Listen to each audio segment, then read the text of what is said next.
Actually, there's this tradition in Oaxaca where you put a bowl of water at the front of your home.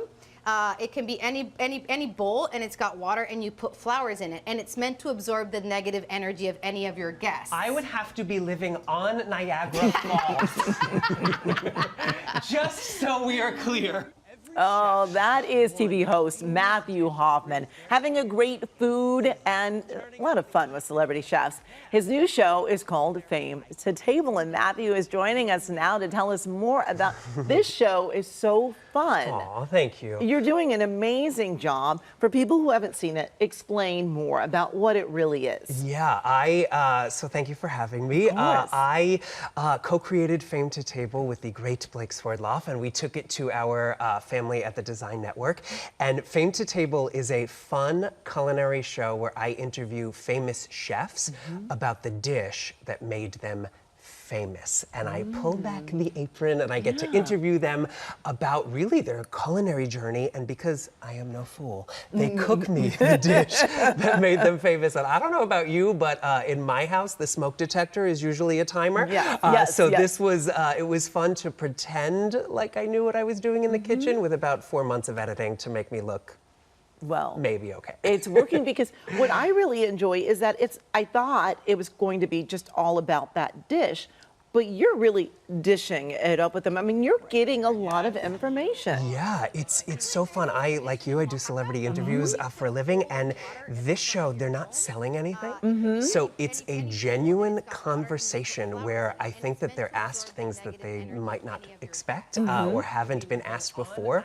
And most of the interviews take place in their homes or in the restaurants that made them famous or are very famous. So there's a very cool comfortability factor that kind of lets everybody relax and really gives the viewer a front row seat to how they got to where they are and what they're actually cooking. Yeah, and it's so genuine. That's what I really like. The answers, it feels so real. Yeah. And I mean, you co-created this. You're the executive producer and you're the host. I mean, you're wearing a lot of hats. Are you having fun? I'm having a blast, and I've designed that in a way because I was hungry. So I was like, how do I get paid and get to like eat? Like this could be amazing. But yeah, it came out of like all of that design came out of a need to tell their stories and a curiosity because I have no business being in any kitchen whatsoever. So the fact that this type of talent was really interesting to me because I have such a genuine curiosity for what they do. So yeah, the fact that we got to go to New York and LA and interview all of these chefs was really just like such a bucket list moment. Yes, and do you have anybody in particular that you're just like, I really want to interview?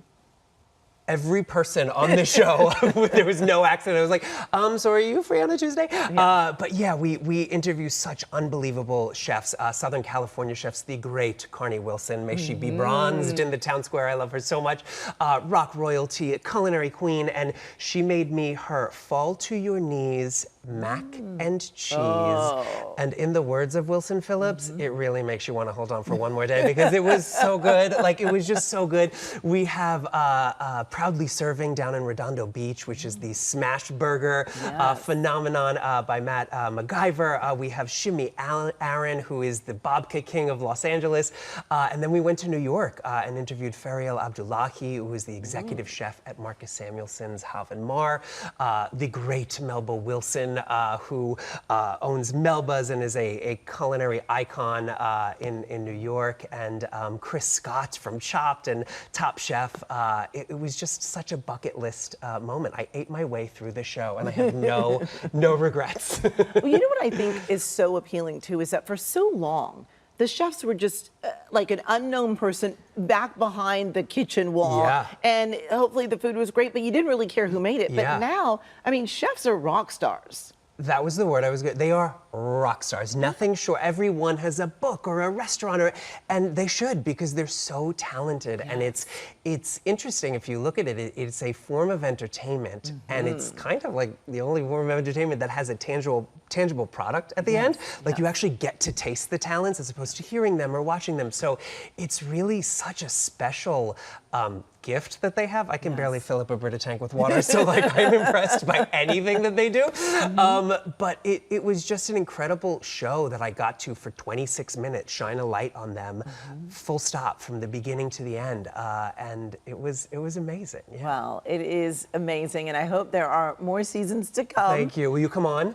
Absolutely. I don't know what I'd cook. But we could do oatmeal together. We could do like a 40-second, like really quick. I could do oatmeal. I got a couple of things, but I don't know if anybody would ever call me a chef, but I'm happy to come on. They've called me worse, so we'll be fine. Abby, thank you so much. Thank you so much for having me. Appreciate it. And again, the show Fame to Table airs on the Design Network, and you can find more information about the show and Matthew by just going to kcalnews.com and click Seen on TV.